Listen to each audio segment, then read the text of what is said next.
Il n'y a pas de service au numéro que vous avez composé. Alien TV, Dominique Engel, et invention farfelue.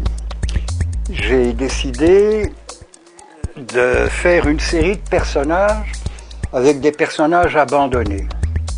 Alors je vous explique en 2 mots. Tout le monde a reçu des trucs absolument épouvantables, genre des machins comme ça, des petites danseuses en plâtre, des garnitures de cheminée très très très laides, mais elles sont toujours brisées, parce que c'est de la très mauvaise qualité. Alors ces objets complètement décadents, on va dire, même hyper quétaines, j'en ai des tonnes, puis tiens, voilà une petite main de marionnette, des suces de bébé, des morceaux, ça je sais même pas ce que c'est. Ah ben c'est le bras de la marionnette, voilà. Alors ça, ce sont des morceaux. Ce sont des morceaux de sculptures hyper quétaines qu'on peut presque trouver maintenant dans tous les dollaramas. Et je me suis dit que c'était peut-être un petit peu con de ne pas leur donner une deuxième vie. C'est pas que j'ai envie de prolonger l'histoire de l'objet, j'ai envie de lui fabriquer une autre histoire. Alors voilà, l'idée m'est venue comme ça, avec l'accumulation des pièces que je possédais à l'atelier. Eh bien, je les ai adaptés à d'autres morceaux que j'avais. Je vais vous donner un exemple très simple. Je suis sûr que tous les bons chrétiens vont être choqués. Mais voilà. Je ne sais pas si vous la voyez bien. C'est la Vierge Marie et l'enfant Jésus. Et quand cette sculpture en plâtre a atterri dans mon atelier, Marie n'avait pas de bras et Jésus, semble-t-il, devait lire quelque chose. Il devait avoir probablement un bras et Marie devait l'aider à lire quelque chose. Je me suis dit que Marie peut-être avait, comme toutes les femmes du monde, elle avait plus de tête d'ailleurs, c'est ça qui est complètement absurde. Je pense que d'être vierge pendant 2000 ans, ça prend d'avoir perdu pas mal la tête. Cela dit, je me suis amusé à fabriquer pour cette pauvre Marie une histoire d'une femme toute simple qui a un enfant et qui parfois, si vous regardez bien, j'ai été lui greffer à Jésus une petite main et à Marie une grande main, et c'est tout simplement Marie qui flanque une grosse claque à Jésus parce qu'il n'a pas été sage. Et la conclusion de l'histoire, c'est tout simplement cette chose bizarre à laquelle j'ai greffé une fausse tête, 2 mains. Eh bien voilà, l'histoire a un dos. Et elle s'appelle « Marie était une femme ». Et j'ai greffé, c'est très très dégoûtant de ma part, c'est pas très chrétien non plus, mais j'ai greffé à Marie une paire de fesses parce qu'il me semblait que le plus bel hommage qu'on puisse rendre à Marie, si tant est qu'elle ait existé, soit de dire que ce n'était qu'une simple femme qui a fabriqué un enfant qui était quand même, semble-t-il, assez génial puisque ça fait 2000 ans que ça dure. Alors voilà, c'est l'histoire de Marie, était une femme, c'est une femme normale qui perd la tête au moment où elle fout une claque à Jésus, et la paire de fesses veut simplement dire, il ne voyait pas de cochonnerie, veut simplement dire que Marie était une femme. Voilà une histoire démystifiée. Maintenant, ah bah oui, maintenant il y a autre chose, il y a cette bizarre affaire là. Alors je ne sais pas si Michel est capable de la voir. C'est une sculpture haïtienne qui était cassée. Une sculpture de médiocre qualité bien sûr, mais c'était une femme haïtienne qui auparavant avait dans son panier sur la tête des poulets, des légumes, des ananas et une tonne de choses. Moi, ce que j'ai fait, comme elle était amputée d'un bras, j'ai fabriqué un autre bras, articulé, comme si c'était une prothèse d'une pauvre femme qui avait pété sur une mine dissimulée dans le sable. Donc, cette pauvre femme se retrouve avec un bras qui n'est pas le sien. Et si on regarde bien en dessous, elle a un pied qui est bien un pied, mais elle a un pilon de l'autre côté. Ça, c'est la terrible horreur de la guerre. Et cette femme noire, avec toute sa fierté, elle porte le poids de la catastrophe sur sa tête. J'ai enlevé tous les petits poulets, j'ai enlevé les ananas, j'ai tout enlevé. Et ce qu'elle a sur la tête, je ne sais pas si Michel le voit bien, eh bien c'est un autre contenant de son panier. J'ai mis une cartouche, un petit obus, un faux missile, des godasses militaires et un bout de fil de fer barbelé. Et du coup, cette femme, au lieu d'être porteuse de légumes du marché, eh bien, ça devient une femme qui porte toute la misère du monde, des armes terrifiantes et autres cochoncetés. Elle a un bras qui n'est pas le sien, elle a une jambe qui n'est pas la sienne. Et voilà, c'est à peu près le seul hommage maladroit que je puisse rendre à cette personne-là. Puis, il ne voyait pas de malice non plus. Là. Il n'y a pas de message trop profond. Je pense vous l'avoir expliqué. C'est en direct. C'est tout droit comme ça. Ça, c'est le deuxième éclopé. Oh, il y en a plein, hein, il y en a plein. Tu vois, ben, là, c'est par hasard que j'ai mis dans une petite chaussure une tête de marionnette des Philippines. Puis, je ne sais pas trop ce que ça peut vouloir dire, mais c'est à peu près certain que ça va devenir quelque chose plus tard. Ça, c'est une chose qui va devenir quelque chose. Ça, c'est la nouvelle histoire que j'ai racontée à cette pauvre sculpture maganée. J'en ai fabriqué d'une façon beaucoup plus complexe. Ça, c'est venu d'une façon idiote. J'avais beaucoup de mains de poupée et des pieds de poupée. Et j'avais... Ça, c'est... Dans les fonderies, c'est ce qu'on met au bout de ses chaussures pour se protéger des éclats de métal en fusion. Je trouvais que ça avait l'air d'un corps. Un corps un peu d'insecte, évidemment. Mais quand je lui ai flanqué deux petits pieds en dessous, les deux petits pieds que vous voyez là, ben ce corps commençait à avoir besoin d'avoir des bras. Ben, comme j'avais une plaque d'Hydro-Québec récupérée Dieu sait où, j'y ai collé deux bras. Et ça, c'est tout simplement cette espèce de bizarre tête qui a presque l'air d'une tête de robot. Ça, c'est un clignotant de voiture américaine des années 1950. Ça, c'était sur le volant. On faisait clic pour clignoter à droite, clic pour clignoter à gauche. C'est tout simplement ça. Et c'est devenu un petit bonhomme sur lequel j'ai collé un cadran, parce qu'il faut bien prendre la mesure de nos conneries. Alors voilà, ce petit bonhomme-là, c'en est un autre. C'est un troisième exemplaire des éclopés. Ce sont tous les morceaux.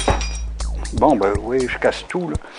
Ce sont tous les morceaux dont je n'ai absolument rien à faire parce que je ne sais pas d'où ils viennent.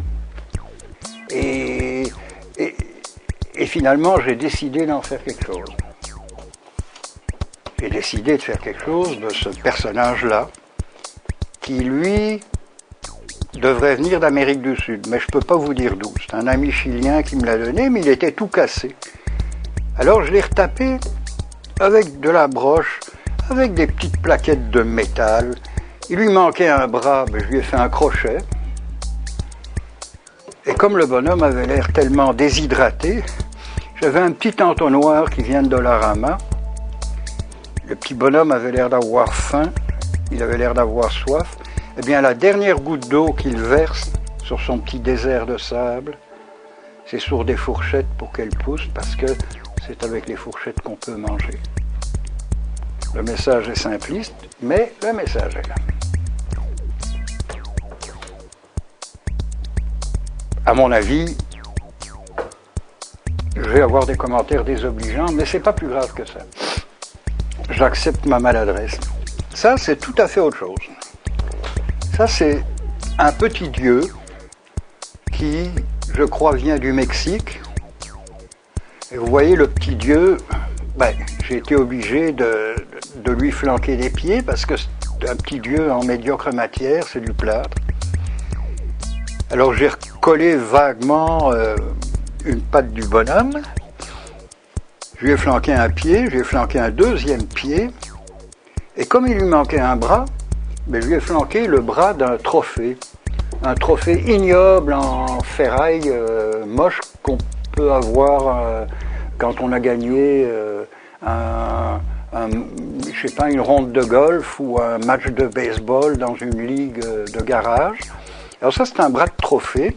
Le petit bonhomme, il est comme ça, mais comme c'est un dieu de la fertilité, ce petit dieu mexicain, il a une tabarnak d'hostie, grosse paire de ouilles.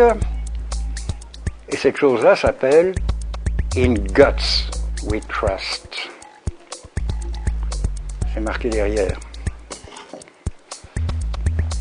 Cette chose-là est vendue, par exemple. Et maintenant, pour presque terminer,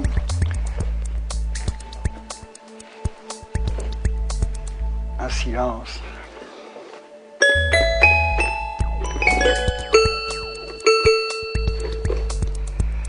Eh bien, voilà un petit piano d'enfant. Ce petit piano d'enfant, ça fait longtemps que je le traîne. Ça fait très longtemps que je le traîne. Je trouve ça absolument cucu, mais je trouve ça drôle. Et à un moment, j'ai hérité d'un petit personnage qui est ni moins ni plus Franz Liszt. Et ce musicien, Franz Liszt, il n'avait pas de bras. Alors je lui ai, toujours avec les ressources de mes bras de poupée, je lui ai flanqué deux petites mains. Et ce cher Franz, que j'ai mis sur une petite base, devient le vrai de vrai pianiste devant son clavier. Franz Liszt est réintégré dans son rôle de pianiste. Il est là avec son petit piano, puis ne me demandez pas d'où vient l'idée, ne me demandez pas comment j'ai réfléchi à ça, il n'y a aucune philosophie derrière ce que je fais, il y a le hasard de la vie, il y a des caisses en carton que je vide, il y a des caisses en carton que je remplis, tous les jours m'apportent une joyeuse cochonnerie, et tous les jours j'essaye d'en faire autre chose que des grands sacs poubelles. Alors voilà, Franz Liszt, je lui ai même, au luxe, si vous regardez bien, je lui ai même fait une petite partition qui est sur un lutrin que je me suis amusé à faire en laiton et en soudure. Alors voilà, ça va s'appeler probablement Franz, écris-moi une rhapsodie. Parce que rappelons-nous que Franz Liszt avait quand même écrit une pièce merveilleuse, 2-3 pièces merveilleuses qui étaient les rhapsodies hongroises. Alors voilà réhabilité cette très vilaine statuette-là, qui, à mon avis, a pris un cachet tout autre que le cachet qu'elle avait au départ. Maintenant, pour aller plus loin, et pour emmerder quelqu'un qui est en face de moi, là, mais derrière la caméra, et qu'il adore les ovnis, les aliens, les extraterrestres et autres bestiaux, eh bien, je me suis livré à un sport qui m'a vraiment bien fait rire. J'ai décidé de lui fabriquer 2 aliens. Parce qu'un alien tout seul, ça ne se reproduit pas. Alors voilà. C'est très très couillon, mais lui, c'est Monsieur Alien. Monsieur Alien, il est fait à partir de cette pièce, qui me donnait l'impression que c'était vraiment un portrait d'Alien, ce portrait, c'est tout simplement une pièce qui vient d'un dossier de siège de coiffeur. Vous vous souvenez du dossier qu'on se mettait derrière la nuque pendant que le coiffeur nous rasait? Eh bien ça, c'est un des côtés. Vous vous doutez que si je vous dis que c'est un des côtés, c'est que l'autre côté, je vous le réserve pour après. Alors mon Alien, il avait déjà une tête. J'ai découpé une plaque de tôle, j'y ai collé 2 petits yeux, je lui ai fait des bras avec des ressorts. Ça, c'est un petit élément dont je connais même pas l'origine, ça n'a aucune espèce d'importance. J'ai fabriqué des pieds avec des fourchettes, pourquoi pas, et des jambes en ressort. Et comme j'avais décidé de stigmatiser Alien par sa virilité, eh bien, Alien a une quéquette. Ça, c'est mon Alien. Il a une antenne pour fonctionner, parce que les aliens communiquent par ondes. Et maintenant, je vais vous montrer l'épouse de Monsieur Alien, puisque j'avais 2 côtés d'un dossier de siège de coiffeur, je me suis servi du 2e côté pour fabriquer le visage de Madame Alien. En guise de perruque, la pièce ici que vous ne connaissez probablement pas, c'est tout simplement la pièce qui se trouve dans une machine à écrire et qui guide chacune des lettres pour aller frapper sur le papier, c'est tout simplement ça. Donc ça lui fait comme une couronne, elle a des petits yeux, son corps, je l'ai fait avec un pied de baignoire, là, comme on avait il y a 50 ans. Je lui ai fait des petits bras avec des fourchettes, des petits pieds avec des cuillères, on ne sait jamais. Et je lui ai mis un petit collier, et pour qu'elle puisse communiquer avec son bel amant, puisque monsieur a une antenne, eh bien madame en a une aussi. Alors je lui ai mis une petite antenne UHF, monsieur Alien, madame Alien, lui stigmatisé par sa quéquette et madame Alien par sa grande élégance et sa discrétion. Nous ne devinerons jamais à quoi elle ressemble. Semble-t-il, elle aurait 3 seins, vu que le pied de bain a 3 griffes. Alors voilà, c'est un peu actuellement ça ma démarche, c'est de m'amuser à valoriser des morceaux qui en fait ne servent totalement à rien dans mon bougre d'atelier.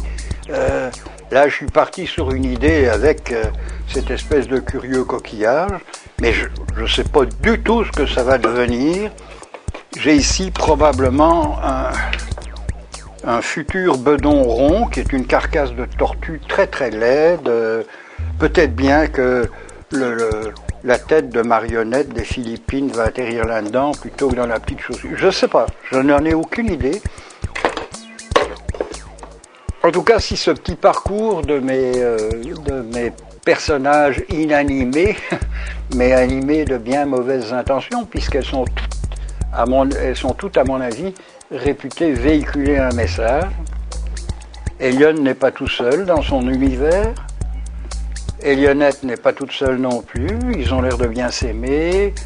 Monsieur tout en couille est quand même une extraordinaire symbolique de la fameuse devise américaine In God We Trust.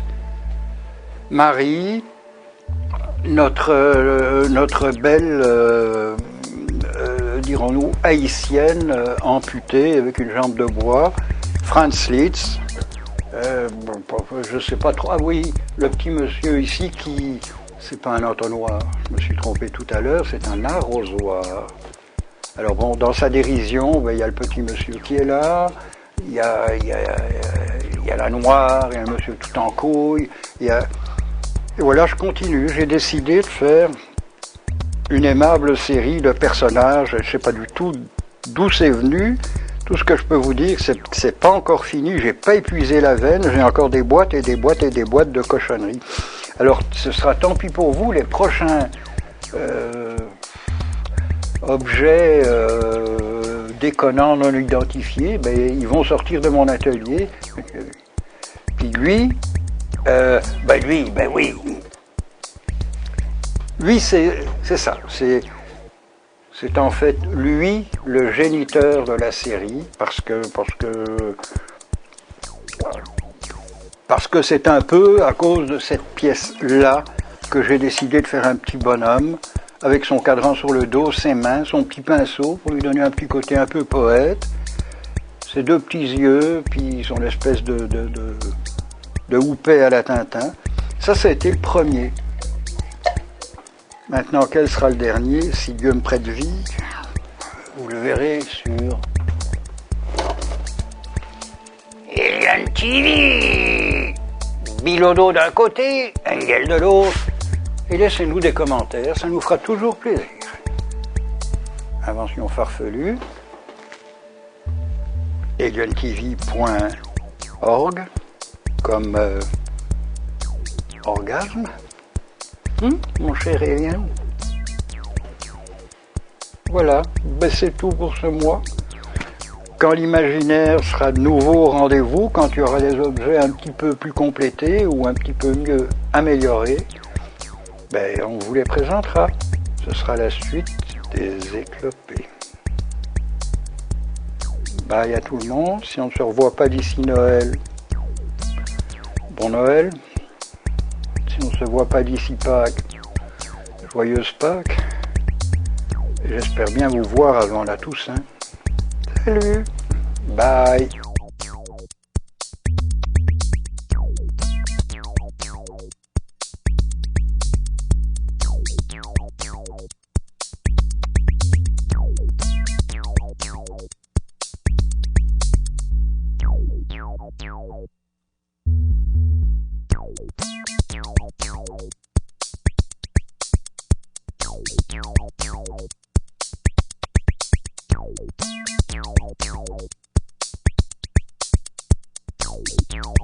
Thank you.